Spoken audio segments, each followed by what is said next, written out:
tried revenue sharing with Scion. That's how we started, and it worked so well. We thought we would do it on the Toyota side. The revenue sharing worked very, very well with Scion, and it just has natural advantages that we felt would, spill over into every model line that we sell. Some of the obstacles with revenue sharing was to get buy-in from the managers throughout the dealership, especially fixed operations.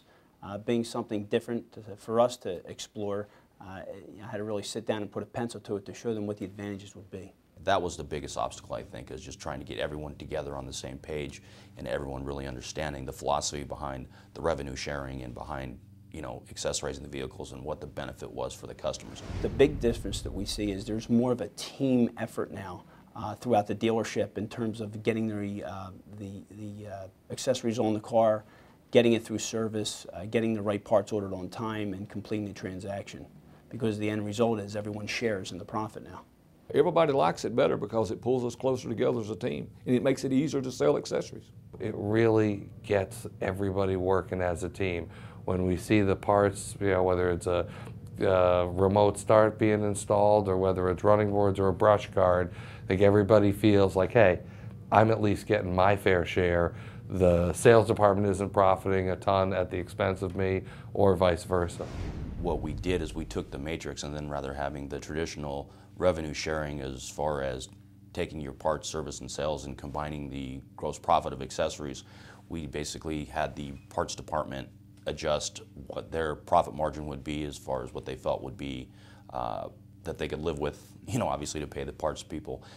As far as the technicians go, we took a look at the time that it would take to put on an accessory, the actual time, not the book rate, and how much time the technician spent on putting in that accessory, and then the leftover would obviously go to the sales department. Our dealership here is very unique. It's one of the most unique that I've ever worked for. The parts, service, and sales department, we get along extremely well. We have an excellent form of communication. We did not feel that we needed a three-way profit sharing to make this plan successful. We just had to get the three department managers, the GSM, the parts manager, myself. We had to sit down and come up with what was going to work for everybody, not just what Toyota wanted us to do. When we first introduced the menu pricing, the only resistance that we did receive was just to do it consistently with every customer every single time. The last thing a sales manager or a salesperson wants is more paperwork, but once they saw the benefit of presenting it 100% of the time to the customers and having the customers sign off on the actual accessory sheet, they've realized their closing ratio has gone up on accessories. It was just a matter of doing a little bit of in-house training, and that was it. That was about really the only obstacle. The menu price worksheets, everyone was very excited actually to see those because it makes everyone's job so much easier when it comes to just selling an accessory. When you have the menu price sheet in front of you, you have the install price of an accessory. There's no calling service to find out how much it is to install this. There's no calling parts to find out how much it is for a part. You have the sheet, it's there in front of you, you quote the price, and it's done. There's a list there, there's little check boxes, so when we go over them with the customers, the price is disclosed right on there as well. The customer can just check off the box at what they want, whatever accessory that they would like to have on their vehicle. We just add them up, and it keeps track of every single deal, every customer. It brings us closer together as a team because everybody is looking at the same page. We're all shooting off the same figures and stuff instead of everybody looking at different figures and pricing different figures. It's actually more fun to desk the deal because now you know that you have at least some profit built up in addition to what you're selling the car for, and you know it's non-negotiable. And when we desk a deal, going into the deal, whether the customer's been shopping or not, we go into it with, I think, a more positive attitude now, knowing that we have more opportunity. The accessories are presented to the consumer after the deal's already been made. It actually makes the process a little more smooth because you can go and you can still negotiate with the customer and give them a discount, but the accessories are something that they're choosing to add on to the car. Once that deal is consummated and we've agreed to a price, then we present a menu as well as an accessory catalog for them to choose options, as well as looking at some of my vehicles that are pre-accessorized on the showroom floor and out on my lot. You're going to run into those situations where at times you're going to have to negotiate on the accessories, but we really try not to do that. As a rule of thumb, you know, we would rather degross the vehicle and keep the price of the accessories the same. If we do have to make an adjustment, we'll do it on the car, not on the accessory. And what we've done with the trucks and really with Scion is we've taken the Toyota recommended MSRP and we've stuck with it. And that's probably the hardest part of the program because it's in our blood to, you know, want to negotiate and want to, you know, change here and there or throw something in for free. And we're pretty militant. We don't do that. Having the menu pricing, everybody quoting the same prices, everybody being on the same page, it makes us look like the honest business that we truly are. It's the same price every time, every day. They love it.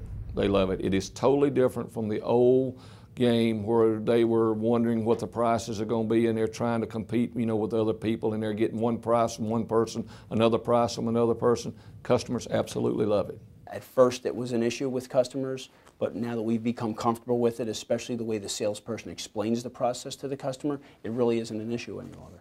It's taken them out of their element because customers are used to negotiating pricing, but as soon as they see that it is broken down price-wise and it's consistent throughout the dealership, it kind of takes the aggressiveness out of it. The largest condition we had to overcome was the assistant service managers, the way they're paid. Presently they're paid on sales of parts, labor, warranty, internal, doesn't matter. So when you do the three-way split, it takes a little bit away from them, but what the idea is in the long run, with the increased business, they'll actually be making a lot more. Well, you know, on the kickoff meeting, of course there was resistance because, okay, here we go again. You know, now we have to sell something else on top of the car, and until we got to the pay plan. And then there was a lot of light bulbs went off in the room, and they never turned back. They've done a phenomenal job with it. What we have now is it's fully electronic. Everything's done through email except for the initial WEO that's done in writing with the customer. The sales department sells the vehicle and the accessories. They send an electronic WEO to our parts department, the office, and to the service department, letting us know that something has been ordered for a particular customer. The salesperson and the customer sit down together. They write the customer's name, address, phone number, the vehicle, VIN number, stock number, what accessories or whatever's owed to the person is on that WEO. And also if they owe us anything, it's on there as well. That's put in my mailbox on a daily basis. When I come in, I grab those WEOs. I email them to the accounting, parts, and service, and they know when to bill it out, order the part. When the parts arrive, parts let service know, and it's just a smooth transition now. When the part comes in, the parts manager notifies myself that the part has come in. I turn it over to one of the service advisors who notifies the customer, takes care of getting the customer scheduled, brings the car in. The team takes care of putting the accessories on, and we give the vehicle back to the customer. Process is great because the salespeople and the service consultants and stuff have a menu. They go by this menu and then they give the WEO to the installers so they will know exactly what to install, and all the prices are uniform and you're not guessing about prices from one department to another department. The menu pricing, the WEO process, and everything that we've done has become a seamless process.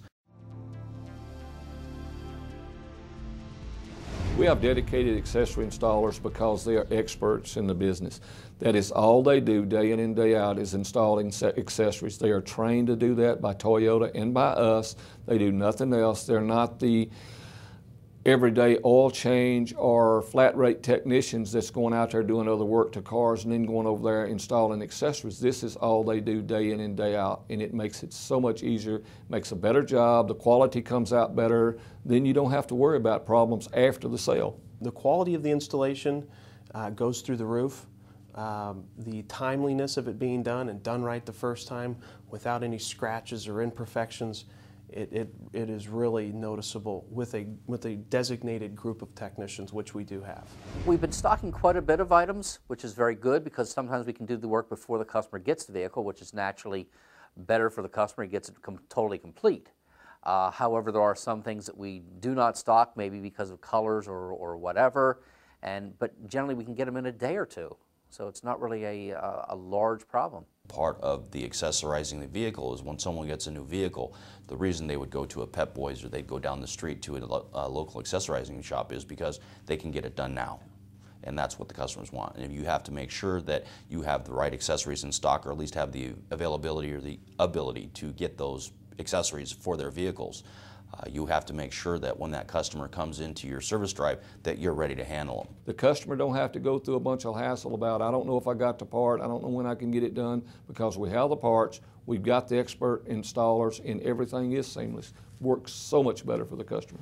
At first, the technicians, when we hired the installers to come in, they thought, well, they're taking part of our gravy, they're going to take part of our money away from us. But then once they realized the technical part of installing these accessories and what it gets into, most of the technicians had rather stay away from it and let these experts do the installing. You need to have these accessories on cars so people can stand on the running board and feel how tough they are, look at the way the brush guard looks. You know, if you don't have any of your cars accessorized, you're missing the boat. I mean, a picture of a running board is very nice, but actually seeing it on a truck that they're going to get, now they can imagine that's going to be their truck. That's what their truck is going to look like. Brochures don't sell the product. It gives you some information. It looks great in the brochure, but if you don't see it on the vehicle, you are not going to, that's not going to sell you. Oddly enough, you would think a pre-accessorized truck would sit here so we could show it off, but those are the ones seem to sell the quickest. I mean, they see a truck in here and we put $6,000 worth of accessories on it. Someone walks in. Sometimes people are not even looking for that specific vehicle. They see it all dolled up and they want it. They want that truck.